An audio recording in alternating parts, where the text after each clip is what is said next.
धूप थी, मठ का आंगन शांत था और एक साधु ध्यान में लीन था। न सत्ता की लालसा, न मंच की भूख, बस आत्मा में एक जलती हुई पीड़ा। धर्म बोलता क्यों नहीं? गौशालाएं वीरान थी, मंदिरों की जमीनें बिक रही थी और संस्कृति को पुराना कहकर ठुकराया जा रहा था। देश आगे बढ़ रहा था, पर क्या धर्म पीछे छूट रहा था? तब वो साधु है स्वामी अविमुक्तेशानंद, शंकराचार्य परंपरा के उत्तराधिकारी, जिनका हर शब्द वेदों की गूंज जैसा है। लेकिन इस बार उन्होंने मौन नहीं साधा, उन्होंने मंच थामा और कहा, अब धर्म सिर्फ मंदिरों में नहीं रहेगा, अब वो विधानसभाओं में भी गूंजेगा। जगतगुरु स्वामी शंकराचार्य अविमुक्तेशानंद सरस्वती जी ने बिहार में सनातनी राजनीति का शंखनाद कर दिया है। उन्होंने सहरसा के धबोली गांव में गो मतदाता संकल्प यात्रा निकाली। वो बिहार में सभी विधानसभा क्षेत्रों में प्रत्याशी लड़ाएंगे। गो भक्त विधानसभा चुनाव लड़ेंगे। शंकराचार्य गो भक्तों का चुनाव प्रचार करेंगे। जगतगुरु शंकराचार्य स्वामी अविमुक्तेशानंद सरस्वती सनातनी हिंदुओं से गो माता को राष्ट्र माता घोषित कराने के लिए गो भक्तों के लिए मतदान की अपील कर रहे हैं। एक सभा को संबोधित करते हुए स्वामी जी ने कहा कि सनातन धर्म की रक्षा तभी संभव है जब हम गो माता का संरक्षण करेंगे। गौ रक्षा हमारी आस्था का विषय ही नहीं, बल्कि यह हमारे समाज और संस्कृति की भी आधारशिला है।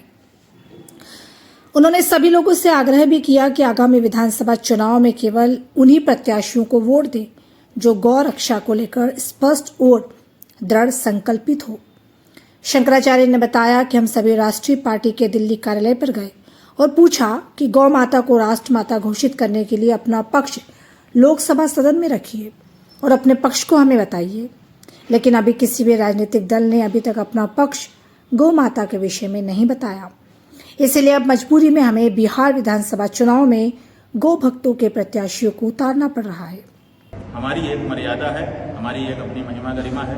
हम केवल धार्मिक लोगों को प्रेरणा दे सकते हैं, राजनीतिक लोगों को भी प्रेरणा दे सकते हैं, लेकिन हम सीधे राजनीति में भाग नहीं ले सकते मर्यादा की दृष्टि से। इसलिए हम न तो पार्टी बनाएंगे, न तो किसी पार्टी के बारे में कोई बात करेंगे, लेकिन सनातनी लोग सनातनी विचारधारा को प्रश्रय दें और ऐसा वोट न करें कि वो पाप के भागी बन जाए। ये धर्म का काम है और धर्म की सीख है, धर्मशास्त्र के अनुसार की बात है। ये हम कहने के लिए निकले हुए हैं और आगे भी यही कहेंगे, कभी भी भविष्य में भी कभी।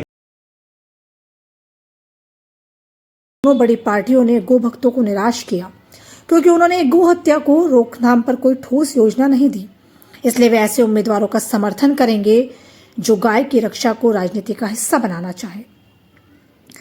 राजनीति का एक नया प्रकार, पक्ष न दल न मुद्दे पर साथ। स्वामी जी ने एक बयान में कहा, अगर कोई दल गौ रक्षा की बात करेगा तो चाहे वह दल कोई भी हो, हम आपके साथ हैं। यानी वह किसी भी दल के पक्ष में नहीं है, बल्कि मुद्दे के आधार पर सहयोग की बात कर रहे हैं। वह बीजेपी से नाराज दिखे क्योंकि उन्होंने गो हत्या पर कड़ा कानून नहीं बनाया, यह लागू नहीं किया।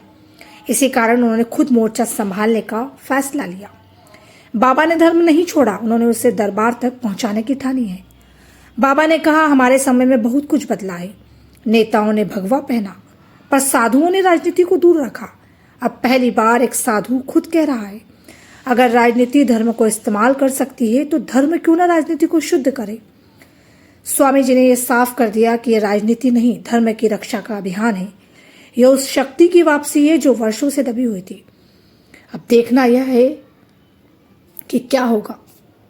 यह कहानी है उस नए भारत की जहां धर्म और राजनीति एक दूसरे को समझेंगे और एक साथ मिलकर देश को आगे बढ़ाएंगे। पर सोचने वाली और देखने वाली बात यह रहेगी कि धर्म सत्ता के दरवाजे तक पहुंचेगा या राजनीति मठों के द्वार तोड़ देगी। फिलहाल के लिए इतना ही। देखते रहिए सोशल वायरल न्यूज।